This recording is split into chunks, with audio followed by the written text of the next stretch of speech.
रमेश की आज ऑफिस में बहुत ही इम्पोर्टेंट मीटिंग थी। उसे ऑफिस जल्दी निकलना था, इसीलिए आज वो सुबह जल्दी से उठा और अपनी बेटी जागृति के लिए ब्रेकफास्ट बनाने लगा।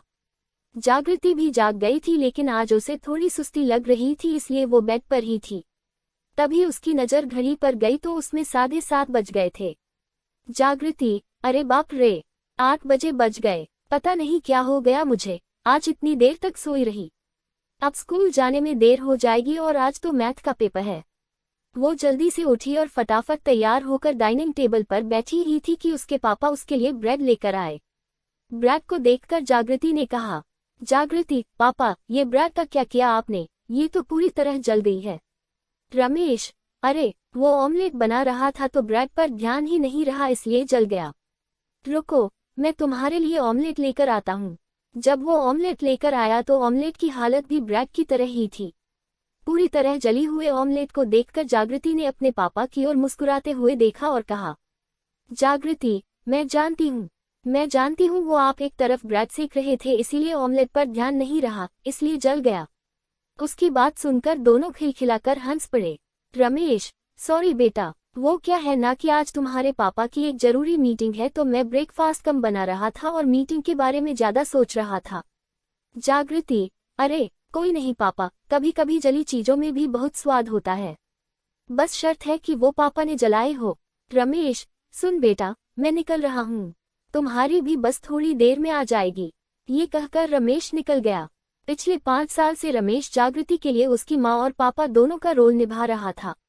5 साल पहले रमेश को अपनी पत्नी जयंती के पेट में कैंसर के बारे में पता लगा, लेकिन जब तक पता लगा तब तक बहुत देर हो चुकी थी। 5 साल पहले। रमेश, ये तुम सही नहीं कर रही हो। जयंती, तुमने कहा था हमेशा साथ निभाओगी, तुम इस तरह बीच रास्ते में मुझे छोड़कर नहीं जा सकती। जयंती, रो मत रमेश, जाना कौन चाहता है, लेकिन ये कमबख्त बीमारी ही ऐसी है कि मुझे जीने नहीं दे रही। जयंती चली गई, बहुत दूर, तमाम उम्मीदों और दर्द के परे, दूसरी दुनिया में। उसके जाने के बाद रमेश टूट जाता, लेकिन उसने जयंती से वादा किया था कि वो जागृति का पापा भी बनेगा और मम्मी भी। उसके जाने के बाद उससे जितना बन पड़ता था उससे कहीं ज्यादा वो अपनी बेटी जागृति के लिए करता था। जागृति के लिए भी वो दुनिया का सबसे बेस्ट पापा था। बहरहाल, उस दिन रमेश के ऑफिस जाने के बाद जागृति के पेट में बहुत दर्द होने लगा। वो दर्द असहनीय था। जागृति, ये पेट में इतनी जोर से दर्द क्यों होने लगा?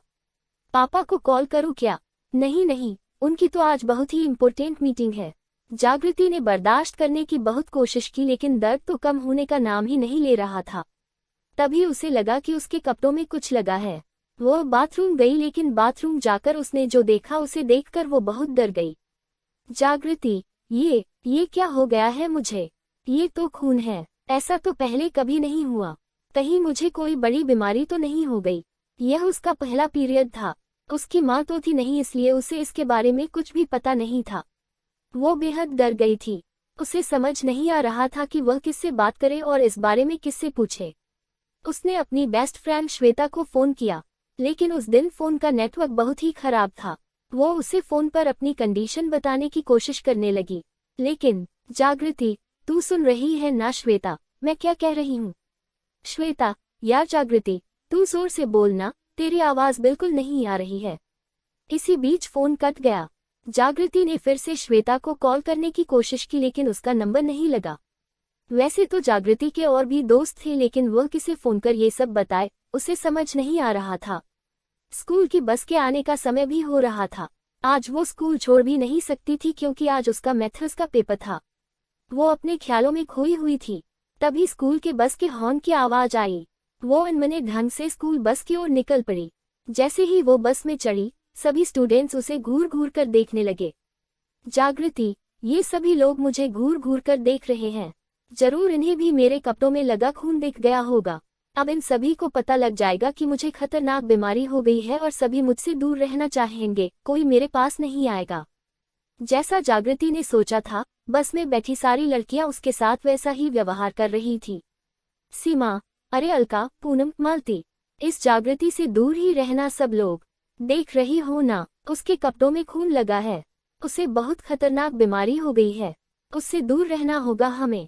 अलका, हाँ सीमा, सही कह रही हो, हम नहीं बैठेंगे उसके साथ। कहीं हमें भी ये बीमारी हो गई तो। जागृति की सीट के बगल में उस दिन बस में कोई नहीं बैठा। उधर जब वो स्कूल पहुंची तो वहां भी सभी का यही हाल था। सभी उसे घूर घूर कर देख रहे थे और अजीब अजीब बातें कर रहे थे। सीमा, ओए, बड़ी अंदर की खबर लाई हूँ। जागृति ना ऊपर जाने वाली है। मालती, ऊपर? ऊपर कहाँ जाएगी? सीमा, अरे ऊपर मतलब यमराज के पास जहाँ उसकी माँ गई है। मालती, पागल है क्या तू? कैसी बातें कर रही है? सीमा, अरे मैं सही कह रही हूँ। तुमने नहीं देखा उसके कपड़ों में कितना खून लगा है? इस तरह खून निकलने का मतलब होता है मर जाना। सभी की बातों को सुनकर जागृति बहुत ही डर गई। उसे हर ओर यमराज नजर आने लगे। उसे अपने पापा की भी बहुत याद आने लगी। वो सोचने लगी, जागृति मन में एक मम्मी भी मर गई और अब मैं भी मर जाऊंगी तो फिर तो पापा बहुत अकेले हो जाएंगे। जागृति ये सोचकर जोर जोर से रोए जा रही थी, तभी उसके कानों में फोन की घंटी की आवाज सुनाई दी। उसे लगा कि उसके कान बज रहे हैं। फिर उसने देखा कि उसका मोबाइल फोन बज रहा है। उसकी बेस्ट फ्रेंड श्वेता ने उसे कॉल बैक किया था, जिसे उसने कुछ देर पहले कॉल किया था और नेटवर्क की गड़बड़ी के कारण बात नहीं हो पाई थी। जागृति, अरे मैं तो घर पर ही हूँ। इसका मतलब वो सारी चीजें जो मैं देख रही थी वो एक सपना था। वो सब तो सपना था, लेकिन मेरी यूनिफॉर्म में तो खून लगा है। ये तो सपना नहीं है। इसका मतलब मुझे सच में कुछ हो गया है। जागृति ने फोन उठाया। जागृति, हेलो श्वेता, यार तू कहाँ है? मुझे तुझे बहुत जरूरी बात बतानी है। मैं ना मरने वाली हूँ। ये कहकर जागृति रोने लगी। श्वेता, ओए, क्या हो गया जागृति? तू रो क्यों रही है और ये तू क्या फालतू की बातें कर रही है कि तुम मरने वाली है? अरे ऐसा क्या हो गया तुझे? जागृति ने श्वेता की बात का कोई जवाब नहीं दिया और वो रोती रही। श्वेता को लगा कि जागृति को उसकी आवाज नहीं जा रही, इसलिए उसने पूछा, श्वेता, जागृति, मेरी आवाज आ रही है न तुम्हें? अरे तू रो क्यों रही है? अरे बोल ना, क्या हुआ तुझे? मुझे टेंशन हो रही है। तब जागृति ने श्वेता को सब कुछ बताया, जिसे सुनकर श्वेता ने कहा, श्वेता, ये बात है? तूने तो मुझे डरा ही दिया। सुन, ये नॉर्मल है। ये हर लड़की को होता है। मुझे भी होता है ये। इसे पीरियड कहते हैं। जागृति, पीरियड? अरे स्कूल में तो पीरियड होते ही हैं, इंग्लिश का, मैथ्स का, हिंदी का। अब ये कौन सा पीरियड है? जागृति की बातें सुनकर श्वेता हंसते हुए बोली, श्वेता सुन, मैं तुरंत तुम्हारे घर कुछ लेकर आ रही हूँ। श्वेता थोड़ी देर बाद जागृति के घर आई। उसके हाथों में सैनिटरी पैड का पैकेट था, जिसे देखकर जागृति ने कहा, जागृति, अरे ये क्या है? ये क्या लेकर आई है तू? श्वेता, जागृति, ये सैनिटरी पैड है। इसकी तुझे अब हर महीने जरूरत पड़ने वाली है। जागृति, हर महीने? पर ऐसा क्यों? श्वेता देख जागृति, तेरी माँ नहीं है इसलिए यह बात मैं तुझे बताती हूँ। ये जो तुझे हो रहा है वह एकदम नॉर्मल है। हर लड़की में 28 दिन का ये चक्र होता है। अब तुम धीरे धीरे वुमेन बन रही हो। जागृति, वुमेन? श्वेता, हाँ। सुनो, इन दिनों तुम्हें अपनी साफ सफाई का बहुत ध्यान रखना होगा।